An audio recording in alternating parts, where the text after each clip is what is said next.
दोस्तों, तो चलिए हम लोग अपने नए टॉपिक हार्मोन्स के बारे में समझते हैं कि हार्मोन्स क्या है और यह किस प्रकार के आंतरिक और बाह्य उद्दीपकों के कारण कोशिकाओं को किस प्रकार से यह रक्त को पहुंचाने का कार्य करता है। तो देखिए हार्मोन्स के बारे में समझते हैं। ये हार्मोन्स में इस प्रकार के हार्मोन्स का आविष्कार किस वैज्ञानिक ने किया और हार्मोन्स किस प्रकार से कार्य करता है हमारे शरीर में।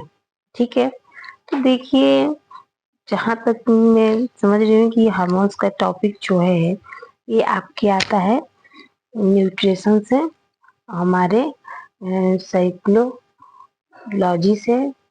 ठीक है, तो साइकोलॉजी से ये हमारा आता है। तो देखिए इसमें हम लोग समझ लेते हैं, चलते हैं अपने टॉपिक पे। तो ये एग्जाम के लिए बहुत इंपॉर्टेंट टॉपिक है। तो देखिए हार्मोन्स हार्मोन्स एक रासायनिक संदेश वाहक पदार्थ है। हार्मोन्स क्या है?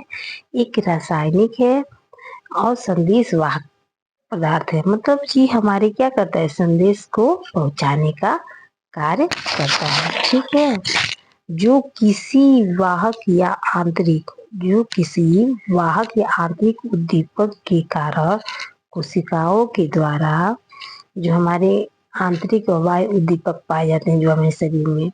ठीक है, तो उनके कारण कोशिकाओं के द्वारा क्या होता है, स्रावित होकर रुधिर में पहुंच जाता है। क्या होता है, कोशिकाओं के माध्यम से आंतरिक और बाह्य उद्दीपक के कारण स्रावित होकर रुधिर में पहुंच जाता है तथा शरीर में संचारित होकर संपूर्ण शरीर की इकाई को प्रभावित करता है। और जब ये शरीर में जाता है, जिससे हमारे शरीर के पूरे अंदर फैल जाता है। ठीक है, पूरे फैल कर क्या करता है, शरीर में जितनी कार्यकी होती है संपूर्ण शरीर की कार्यकी को क्या करता है, प्रभावित करता है।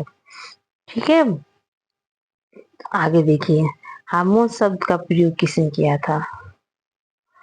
तो देखिए इसमें जो हमारा है हार्मोन शब्द का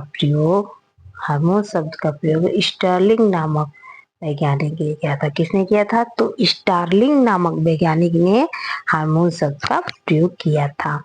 ठीक है, सबसे बड़ी शरीर की जो ग्रंथियां हैं इनके बारे में भी देख लीजिए आप। सबसे बड़ी ग्रंथि कौन सी है, अंतःस्रावी ग्रंथि है। सबसे बड़ी ग्रंथि कौन सी है, तो जो अंतःस्रावी ग्रंथि है इसमें सबसे बड़ी ग्रंथि हमारी आ जाएगी थायराइड। क्या आ जाएगी, थायराइड। थायराइड हमारी सबसे बड़ी ग्रंथि है।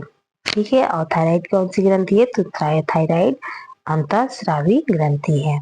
तो देखिए इसमें हम लोग समझते हैं कि जो अंतःस्रावी ग्रंथि है, बाह्यस्रावी ग्रंथि है और मिश्रित ग्रंथि है। ठीक है, तो ये तीनों ग्रंथियों को तीन प्रकार से बांटा गया है। तो अंतःस्रावी ग्रंथियां कौन कौन सी है, तो अंतःस्रावी में थायराइड है जो सबसे बड़ी ग्रंथि मानी जाती है, पैराथायराइड है, अधोविक एड्रेनल है, पीयूष ग्रंथि है, पिट्यूटरी है, पीनियल है और थाइमस ग्रंथि है। तो इस प्रकार से हमारी अंतःस्रावी ग्रंथियां कितनी हुई, 7 है। कितनी है, अंतःस्रावी ग्रंथियां कितनी पाई जाती है, 7। कौन कौन सी, थायराइड, पैराथायराइड, अधोविक एड्रिनल, पीयूष ग्रंथि, पिट्यूटरी, पीनियल और थाइमस।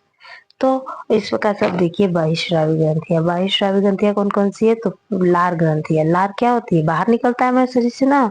तो जो ग्रंथियां शरीर के अंदर कार्य करती है उसको कौन सी ग्रंथि कहा जाती है, अंतःस्रावी ग्रंथि। और जो शरीर क्रियाएं शरीर से बाहर जो इस ग्रंथि से होकर शरीर से बाहर जो उत्पाद बाहर निकल जाए उसको हम कौन सी ग्रंथि कहेंगे, तो उसको कहेंगे बहिःस्रावी ग्रंथि।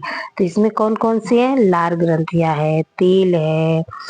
तेल कौन सा है, तो तेल भी हमारा बहिःस्रावी ग्रंथि। फिर पाचन, हमारे जो शरीर के अंदर पाचन होते हैं वो। फिर स्वेद है, स्वेद मतलब जो हमारे पसीना वसीना निकलते हैं। फिर से यकृत, यकृत हमारे शरीर में किस प्रकार से कार्य करते हैं। तो इस प्रकार से देखिए यहाँ पे बहिःस्रावी ग्रंथियां हैं जिसमें लार ग्रंथियां हैं, फिर से तेल है, फिर से पाचन ग्रंथियां है, फिर स्वेद है और यकृत है। तो इस प्रकार से और हमारी जो जो हमारी 3 ग्रंथियां हैं, तो पहली जो है अंतःस्रावी ग्रंथि है, दूसरी बहिःस्रावी ग्रंथि है और तीसरी जो मिश्रित ग्रंथियां है। इसमें मिश्रित में कौन सी ग्रंथि पाई जाती है, तो अग्नाशयिक अंग मिश्रित में कौन सा अंग पाया जाता है? अग्नाशयिक अंग पाया जाता है। तो इस प्रकार से हम लोगों ने हार्मोन्स को समझा कि हार्मोन्स क्या है, और इस प्रकार से हमने हमारे शरीर की जो ग्रंथियां हैं उन सबके बारे में समझा।